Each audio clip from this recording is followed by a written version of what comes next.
Hello, everybody. It's winter here in California. Burr. Okay. I can't wait till the hair salons open. Yeah. Okay, Vera, was there any announcements that we wanted to tell everybody? Just about checking out our website, Past Lives, Angels, Evening with Angus. Yeah, the events we have one slot left. Yes, one person can still sign up. Yes. And that's the last that we have for the Evening with Angus, and you can check it out on our website, soulsenlightenment.com. And sign up there. Okay. And we talked about it yesterday. It was $100. We slashed it to $60, and then we decided donation, whatever you can afford. Exactly. I thought that's a great idea that you had, because right now things are just working. It's so financially challenging for so many people. So it'd be great. But we've been doing really good throughout our 5 years. We've done a lot of free. Yeah, we have. So. Absolutely. Yeah. Tons. Hi, For Chanel sure. and Tiffany. Do you like my eyelashes? They look very beautiful. Thank you. Tiffany, I don't know how to put them on.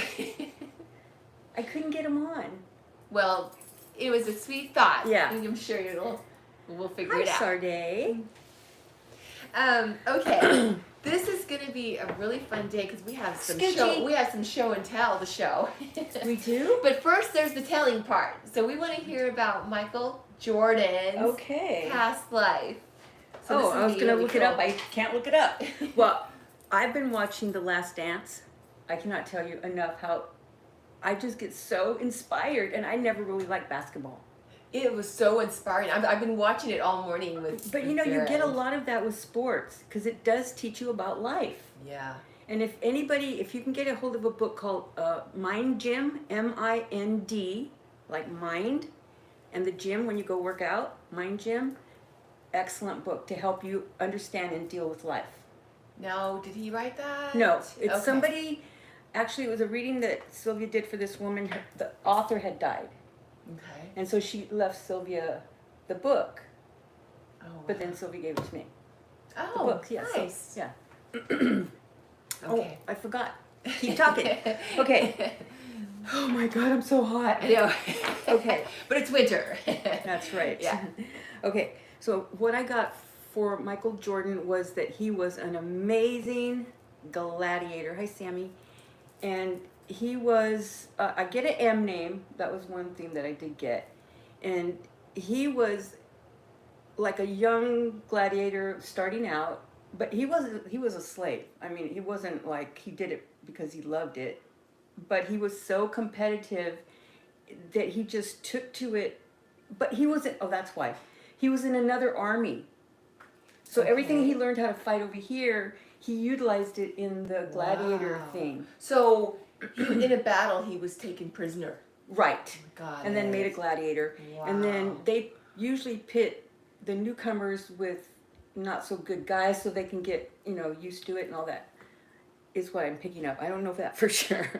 But for his instance, that's what they did. And then for some reason, he was pitted against the best guy as a newcomer. Oh my gosh. And guess what? He won. Wow. Yeah. So that gave him his cred. Yeah. And then whenever they would be practicing and stuff, the guys would follow him around and try to do exactly what he was doing. Oh, but they didn't have the natural and the drive and the natural ability. Yeah, it was like the different moves that he would do on the court. Yeah. He would do that with not like a basketball, but with the sword thing, he did things that nobody did. Wow, that is so cool. Yeah, and I believe that once they're like top gladiators or something, he was given something that like once you retire, you're free. Oh yeah, I forget what they call it. Yeah, but yeah. Yeah, and I don't know that he took it. I think he fought until he couldn't fight anymore. So he loved it. Yeah. Wow. Yeah. That's interesting because in this life he was so competitive. Oh my gosh. Yeah. I mean, some of this. I mean, he's still alive, so he's still competitive. Yeah. Well, yeah. But I mean, on the court. I mean, as far as basketball. Right. He was just so competitive. And I didn't follow his career during that time. I did because of Jay too, but I really didn't pay much attention. I just knew he was good. Right. I mean, I didn't watch basketball per se. Yeah, neither did I. But I knew that obviously he was awesome. Yeah. But I've kind of been learning more, even just watching this season, the series with you on this. You guys have life, to watch it. It's really good. It's really the last dance, right? And but yeah, it's so competitive, but it's interesting, isn't it? Because in the gladiator life, you have to win. I mean, that's it. Because one of the quotes that I just heard him say was that his coach, I think it was his coach, it could have been somebody else, was saying that there's no I in team. That was Phil Jackson. Okay, and then he goes, but there's I in win. Exactly. And it's like, that reminds me of the mentality that he would have to have to survive as a gladiator. Exactly. So it's interesting because it's like he has that in this life. You know, we carry that. But it was the same thing like in this life. Memory. Oh, sorry. No, that's all I was going to say. In this life, he was all about, he was driven. And then as he got older, he learned that your teammates can help you and give them. So he learned that part too. But at first it was all about, we have to win no matter what. And if it's me, then it's me. Right. But we're winning. And then he realized through Phil Jackson is that my teammates can take it up too. They can handle it too. Exactly. So it made them a lot closer unit. Right. And that's what he did with the gladiators too. See, that's really cool. Yeah. That's interesting, isn't it? How that happens. Hi, Roxanne. Neat. I didn't catch everything that everybody was saying. They're talking amongst themselves. Oh, good. We love having the... Yeah, they're just saying hi to each other. Talking to each other. Yeah. Okay, was there anything else, Vera, that you wanted to say about No. Michael? Michael, I love you. Yeah, we love you. Oh, I took down my sign. I had a sign up here that said, "Be like Mike." Okay. I think that was Let's see what happens. I think we're back. Let's see. Yeah, it looks like we're back. Okay. That was a Twilight Zone. Yeah. There we go. Okay. And you were going stuttering. Okay. All right. So this is kind of a good segue in the next portion we have on photograph phenomenon, but we also have a birthmark. Do you want to do the birthmark first? This one is Snuff Knulle. Do you want me to read it? Yes. Okay. And it's not really Knulle. I just don't know how to say the other name. Let's go up here. Let's see. Snuff. All right. Stuff Knulle. There it is. Okay. I have a big 3-inch light brown birthmark on my right butt cheek. It looks like a heart set on fire. Okay. And what I got for you is that it was at a witch trial. And I know most of well, not most, but a lot of them were hangings, but this one was a burning. Oh. They put her on the pyre and so it was excruciating. Well, whenever they set it on fire, she felt everything that was starting up from the feet, right? She felt, it was just like excruciating. But once the flame got up to the butt area, Jesus came and extended his hand and pulled her out. But, of course, her body was still there. And then they just watched, and then whenever she was ready, they took off. Wow. So that she didn't have to go through all that pain. But she wanted to experience some of it, so it got up to that point. And then, And you wonder, why would they want to experience the pain? But it's also pain you learn also through that kind of experience. It's like, I will go through fire to do what I believe in.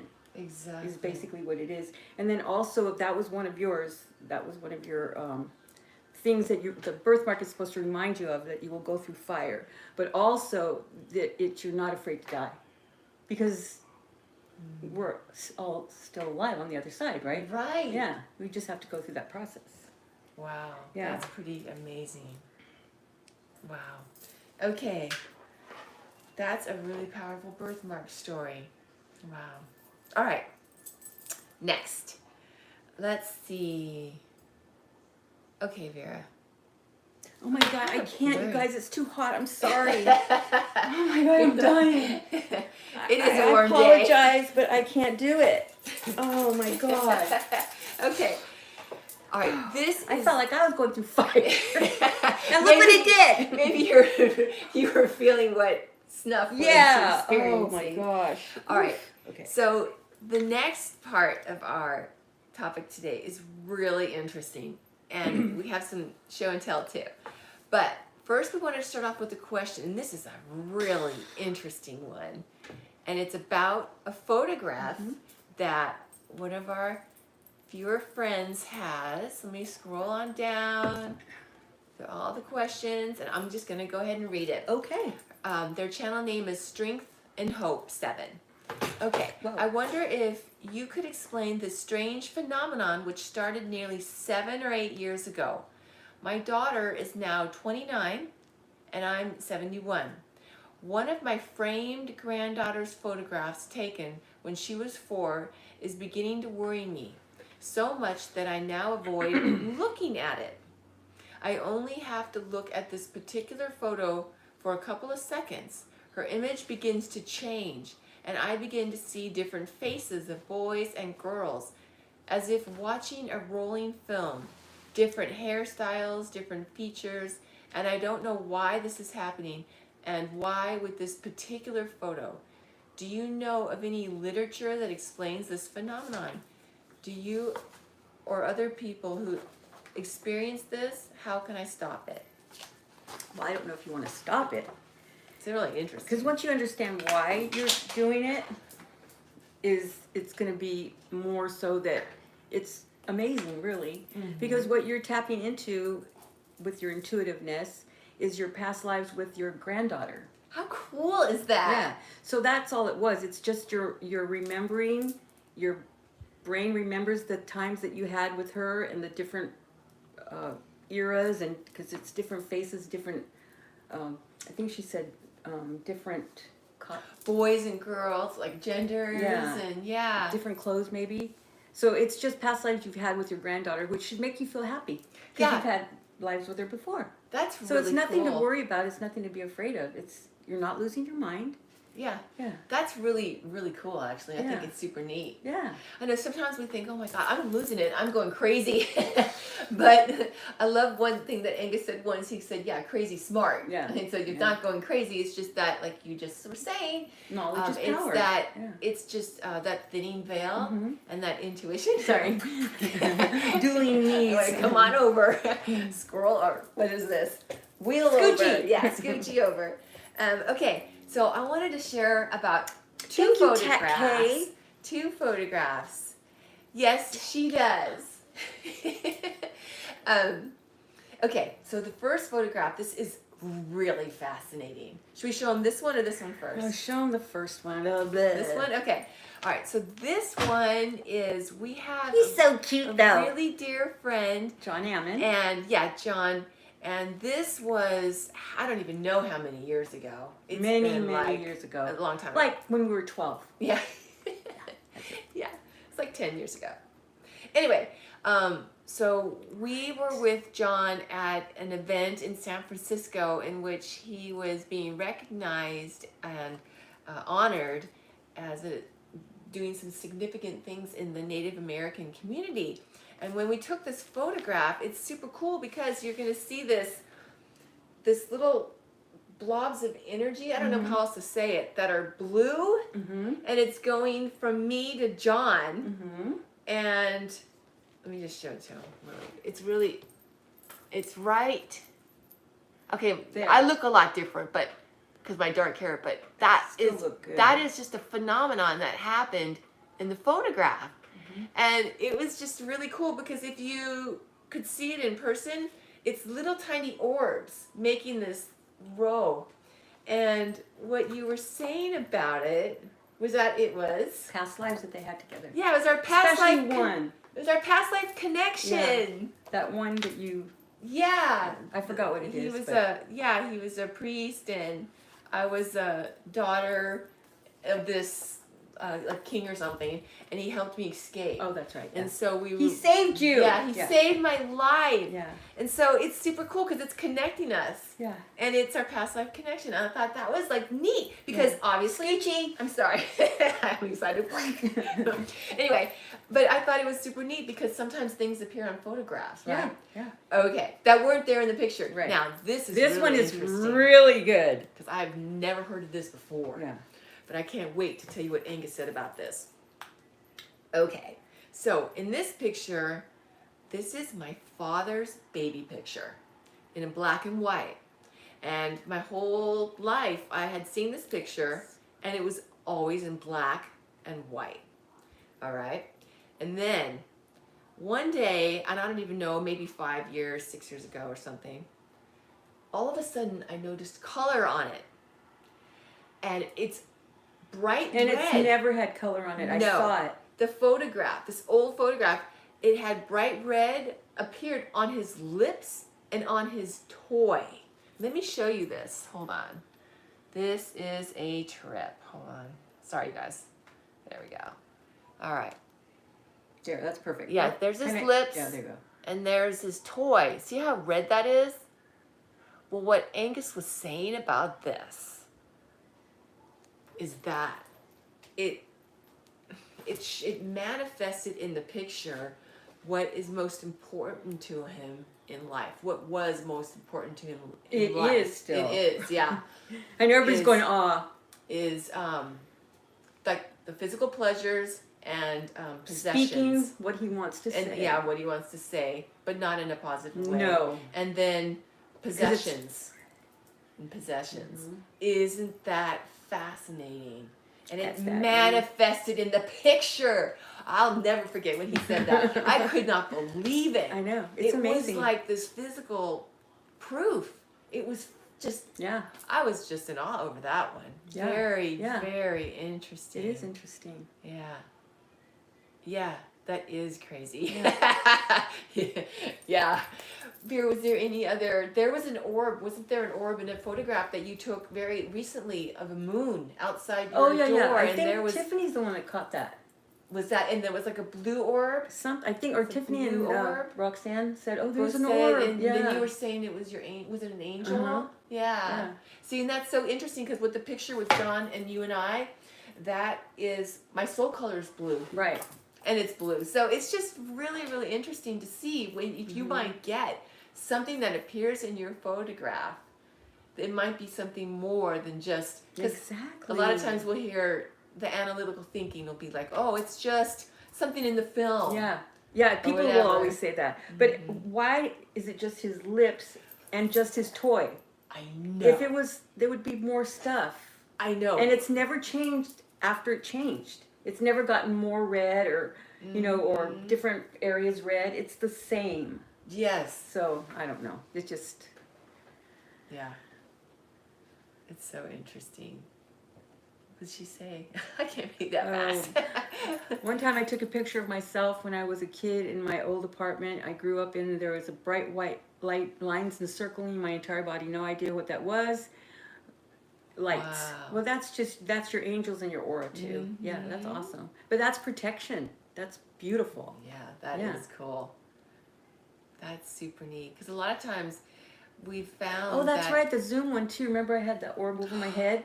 Oh, that was Zoom super one? cool. Yeah. We Hi, have that Nana. on. We have that on film. Mhm. There was this little orb flying around over the top of Vera's head, and everybody's going, Vera, there's an orb flying over your head. And she's like, I know, but I'm, but I don't want you to get me distracted. So keep going. Did I say that mean? No, no, you didn't say it that mean. You were just saying, no, I know, but Okay, but got you it. wanted to, Like I'm doing now. Okay, you wanted to be there for the people, Right, Instead of got it. the orb. I wanted it to be about you guys. Yeah. Hi, Susan. I think it was Angus. Do you think it was Angus over your That head? little whippersnapper. Oh man, in a dream last night. He's probably going little. So you want to tell us about your dream now? Oh my god. Should I tell them what I did yesterday? Oh, hey, we all did I'm that. okay. This is real life. You know, financially, I have struggles. Right. You know, it's not a big secret. But you know, it's like, can I get some respite? You know, Well, and it just happened to be yesterday. It was one of those ones where I just kind of went over the edge. but it's because right now it's so financially challenging. And then Comcast turned me that off. we didn't have any internet. Yeah. For and the I was show. worried about the show. And we have so much that we need to do. Yeah. Because we were trying to reach everybody. So I was not in a good mood. So poor Chrissy. Oh, it's okay. I'm so sorry. No, I get mad all Oh my the time. God. I was, you know, one thing that Angus did tell us is whenever you do have that stress and that anger or whatever, you've got to move. You got to keep, so that cortisol, I think that's what the bad thing is, stays in your body. So that's why whenever you get angry, a lot of times you want to clean house or you know you've got to move. Right. So I forgot all about that, but Chrissy was here and I was trying to get things. I had things all over the floor, books, because I have so many books, and I was trying to get them situated, and I was vacuuming, right? And then I was trying to move the books and I couldn't do it or something, and I just started. And Chrissy's going, "Do you want me to help you?" I go, "No." Hey, You're so sweet. I totally. And she just went, "Okay," and kept doing what she was doing. And I was throwing books everywhere. Oh my God. Okay, I did calm down, right? Oh, totally. Yeah. Later on that Besides, evening. you were still calm. You were just throwing books. Yeah. And then Angus last night was going, "Get over yourself. A lot of times people have it worse than you. Do something about it." And as he's giving me noogies and stuff. Oh my gosh, I'm like, it's true. You know, make it into something that you can change your situation. So I'm like, okay, I will. I don't know how, but I will. But it's true. It's like, come on. But I'm human, I guess. Well, we all are. And I thought it was fascinating because... Yeah, it did help. I felt so much better afterwards. That's exactly what he said, too. 'Cause you told me this morning that he said you felt Get better, it out. Yeah, didn't you? and it's like, I thought that was really fascinating. The message you got about it is that the cortisol, that's the bad, not the cortisone, but the cortisol, right? I believe so. Yeah, is what, if we don't get it out physically, it Does stays anybody know? in our body. I'm pretty sure it's the cortisol. Because people get cortisone shots, right? Oh, that's true. Good part. Aries energy, you're right. And she was on fire. So yeah, we need to get it out. Yeah. So it's interesting. So obviously, the bill is paid. Yeah. Was there anything else we wanted to tell No, that's today? it. Okay. That's true, we don't. But it was ugly. I felt awful afterwards. I felt so bad for you. Actually, no. This is great because there was such a great learning from what came from how you felt yesterday. Because today, when we were talking about the cortisol... See, there's always a reason. Yeah, Angus was saying, you just said, if the cortisol stays in our body, that's where it starts to affect us. The health will affect us. Yes, Roxanne, I know that. And some of us like to exercise when we're mad. Yeah. Some of us, like I know for me, I start cleaning. When I'm really mad, I'm cleaning. Yeah. So my house is dirty right now. I'm happy. Anyway, but what's interesting because in the last... Just in the moment, you don't realize it because you're... A couple videos ago when we were talking about with my mom's mannerism, she was asking me, what was it? What was I doing? And it wasn't bad. It was a mannerism that she did. I never had seen before. And it was the cortisol in the stress of the situation. She wasn't being able to get it out and express it. So it was coming through and her body was trying to release it through this. Exactly. That's interesting, isn't it? It's a great example, and I'm glad it happened because then it shows us we have to get it out because if we keep that pent-up energy within us, it can manifest as illness. Very much. Or different types of dis-ease in our life. So, thank you, Louise Hay, for that one. Yeah, it's awesome learning. Yeah. Always. So we'll end it on a clean note. Yes. We love all of you. Mwah. Mwah. Yeah.